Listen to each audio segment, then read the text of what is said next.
She found out the truth by opening a newspaper.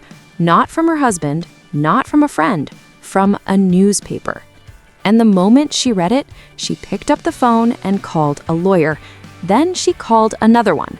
Then she hired an entire legal team. That's how bad it was. Melinda French Gates had one rule in her marriage, one line her husband was never supposed to cross. And for years, she believed he respected it.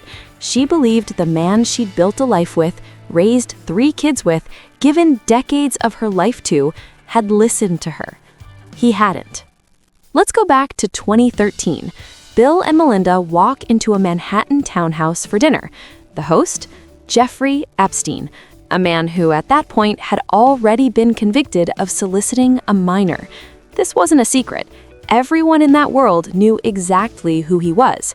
And Melinda knew it the second she walked through the door. She's described that night as deeply disturbing. She later said Epstein was, in her words, evil personified.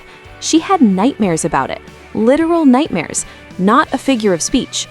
So she went home and told Bill directly, "Don't see that man again. Don't meet with him. Don't call him. Stay away." She made herself perfectly clear. But here's where it gets weird. According to reports and documents that have since come to light, Bill Deutz met with Epstein at least 6 more times after that conversation. 6! The same townhouse she'd told him to never walk back into. Late nights, multiple visits documented across 2011, 2012, 2013, and into 2014. Norway, New York, Skype calls, dinners. For 6 years, Melinda had no idea. She thought the line had held. She thought he'd listened.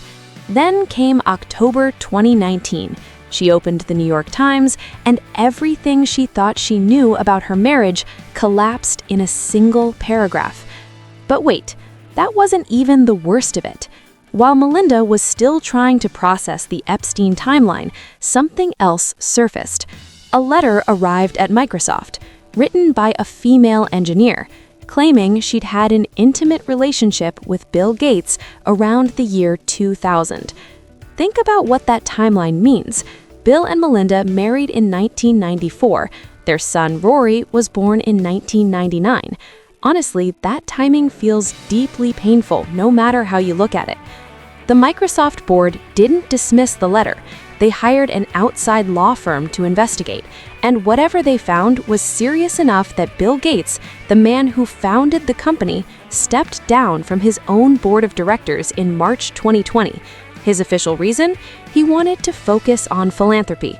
Clean, dignified.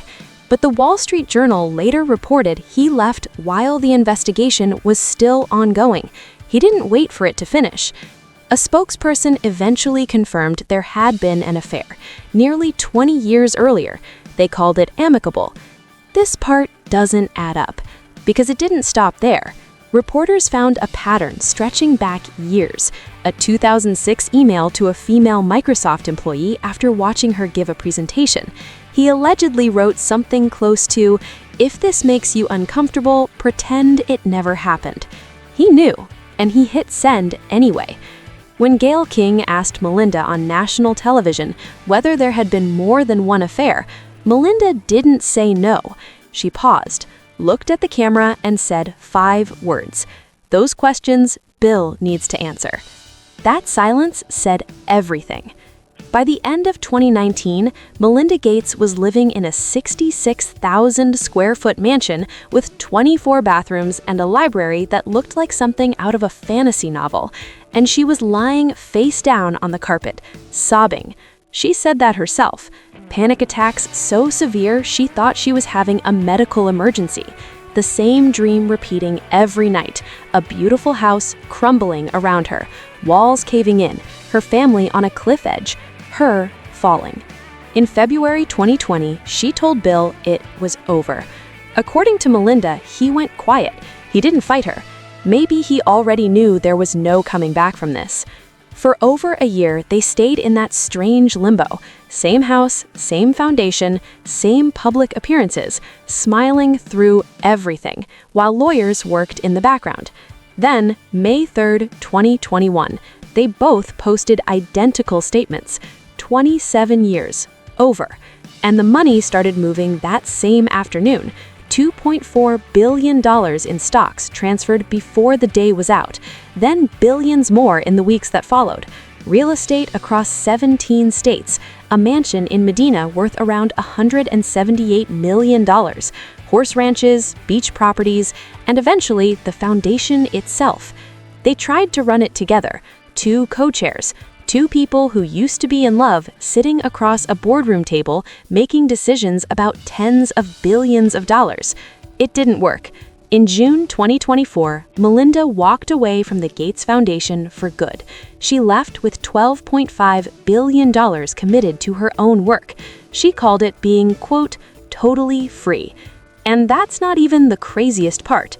In January 2026, the Department of Justice released 3 million pages of Epstein documents, and Bill Gates was mentioned by name. Among the documents were unsent draft emails Epstein had written to himself in 2013. Rambling, typo-filled, explosive. Some people questioned what they meant, others speculated about the details they contained, but they were unverified drafts from a man known to manipulate and exaggerate. Bill Gates denied everything in them. He said in a February 2026 interview, quote, "That email was never sent. The email is false." He also said, "Every minute I spent with him, I regret." But Melinda wasn't letting it go quietly. In February 2026, she told NPR the latest documents filled her with what she called unbelievable sadness. She said it brought back memories of painful times, and then she said something that cut through every carefully worded statement.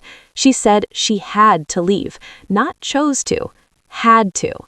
If you saw Melinda French Gates on The Late Show in April 2025, you would not recognize the woman who was lying on that floor.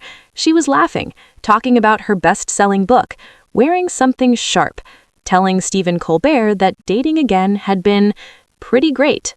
She's not Melinda Gates anymore. She took her name back, built her own foundation, wrote her own story.